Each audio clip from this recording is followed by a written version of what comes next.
Assalamu alaikum warahmatullahi wabarakatuh. Yeah, I know in the US it's going to be a pretty late stream, but feeling pretty restless about this topic, so I think it's best to get it off my chest while still have a good memory of it. But it's something I've been thinking about the last couple of days. My prayers go out to the victims of the latest attack on Asian Americans in Atlanta. So I use that as a disclaimer because in no way am I going to justify what the suspect, what their attacker did. Human life is, of course, sacred, and those people were just doing their job, regardless of what it entailed. No one deserves that. That being said, let me just roll into the topic.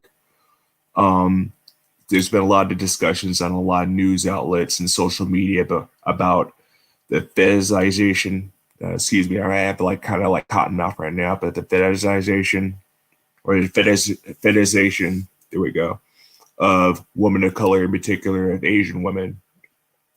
And what I find is so perplexing about that is that when it comes to fetishization, nobody complains about it until it has like a negative thing. I always saw, in particular, whenever the media had the sexy Asian woman stereotype, which is kind of ironic because the parallel that is the nerdy, unattractive Asian men, which is something that's I'm really curious about where that came from. But I'm gonna go into basically where they came from. In my opinion, it came from colonization. Whenever the European powers colonized all these countries, it was kind of like they saw the parallel of how Asian women were compared to their home countries, very feminine for the most part, really submissive in comparison to Western culture. And, it's of course, it's something different. So they're really curious about, what was like, sexually with these women, and things like that. So the stereotype of them being able to do anything and, all that kind of stuff kind of started from there, in my humble opinion. Something that's also pretty curious to me is from the left-wing perspective,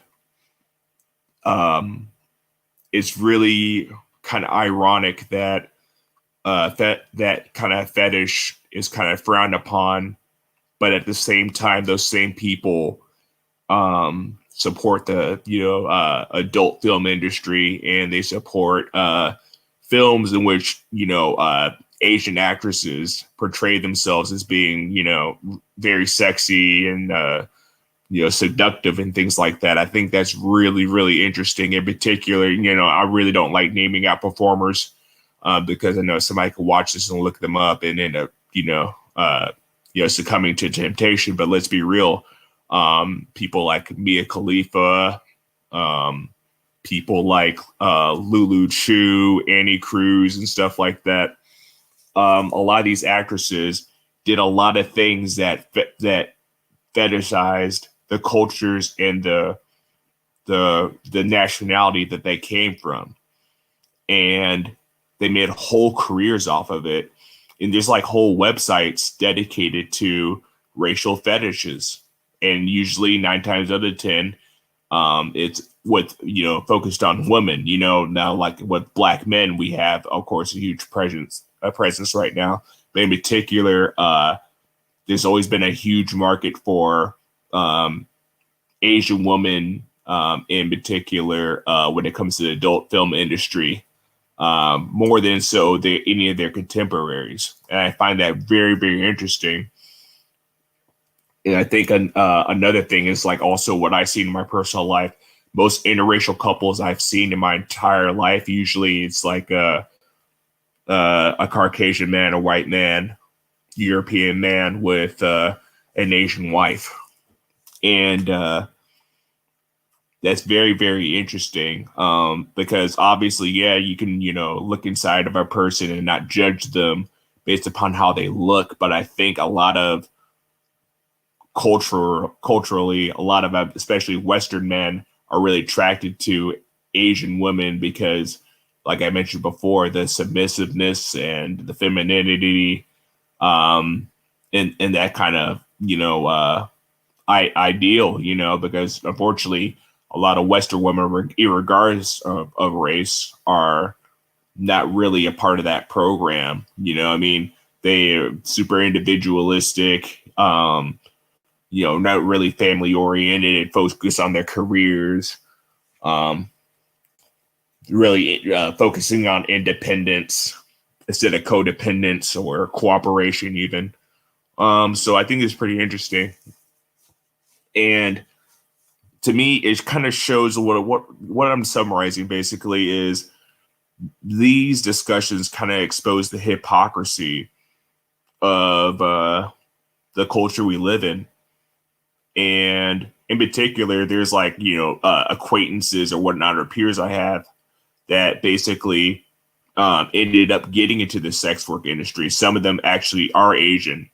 And I noticed, like, on their social media, they'll complain about, being stereotyped, but like their whole gimmick of why they get, traffic onto their websites or customers is based upon their race. I mean, even the titles of the videos that they star in will be, very directed towards, the fact that they're Asian. So, I mean, I think that's really, really troubling. And I think, we're reaping what we sow. I don't really know much about the suspect and his background, but so far, I guess it was like based upon he had a sex addiction. I don't know if he was getting services there and massage parlor, but that's like a huge stereotype, right? Like the Asian massage parlor. And I've seen a lot of people involved in the adult film industry, especially Asian women, really like ride that as being like a selling point. So I think we as a culture, we don't realize, I think, in my personal opinion, that a big element of white supremacy is the fetishization of women of other races because due to colonialism and imperialism, and that, in my humble opinion, you can't complain about that. Those two concepts that have dominated the last couple of centuries and participate in it like actively. This is something that could be easily avoided. This is not like something like paying taxes, which is extremely hard to do, right? People willingly, for their own selfish monetary gain, participate in the fetishization of their own culture. I mean, like right now, for instance, I mean, unfortunately, hijabi porn is getting big. And some of these actresses aren't even Muslim. Like, for instance, Mia Khalifa, she wasn't actually Muslim. She was Lebanese. She was Arab, but she was not Muslim. She was actually Christian. There's another one, Aliyah Hadid. She's not Muslim. And I think the Hadid name, that's a moniker. That's not her actual name, but she looks like she's from that region. So she does it. And I think this is very, very, very troubling. And at the same time, I think that, and this is not me hating on any group in particular, but I think the standard of, male attractiveness has been for the longest time the Caucasian man, whether it be due to his privilege, his wealth, his influence, or just maybe even sometimes his look. I mean, even when I was a kid, and I'm a dark-skinned black male, I even remember wishing that I looked like, Siegfried or, blonde hair, blue eyed, kind of like knightly hero, if you will. I mean, that's a really, perplexing image. And yeah, it's just kind of, sad that we don't really examine these things for what they really are. So I think in general, if society wants to talk about the fetishization of women of color, you can't have your cake and eat it too. We need to understand that the hypersexual culture that we're promoting right now, it's mostly, in my opinion, promoted by the left because they look at sex work is work. People should be able to do whatever they want to do with their bodies and stuff like that. The sex work industry really thrives off of the same concepts that that the left considers problematic. So those are just some quick thoughts. I know it's really late. I just wanted to get off my chest before I get ready to go to bed. But I hope that I got quite a few new subscribers. If you see this video, thank you so much for stopping by and giving me traffic. I really appreciate it. Please share this with your friends.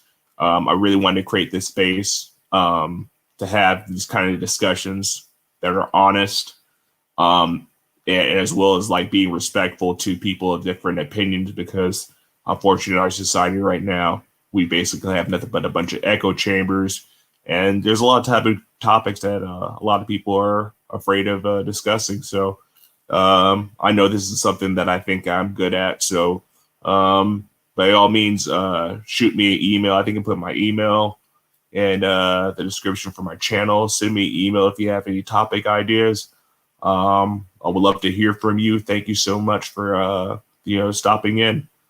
This might be something that I also elaborate on with the audience and have a panel to kind of see what you guys feel about it. Because, like I said before, I don't want this to be an echo chamber where I'm just, hear myself talk. But anyway, you guys have a wonderful morning or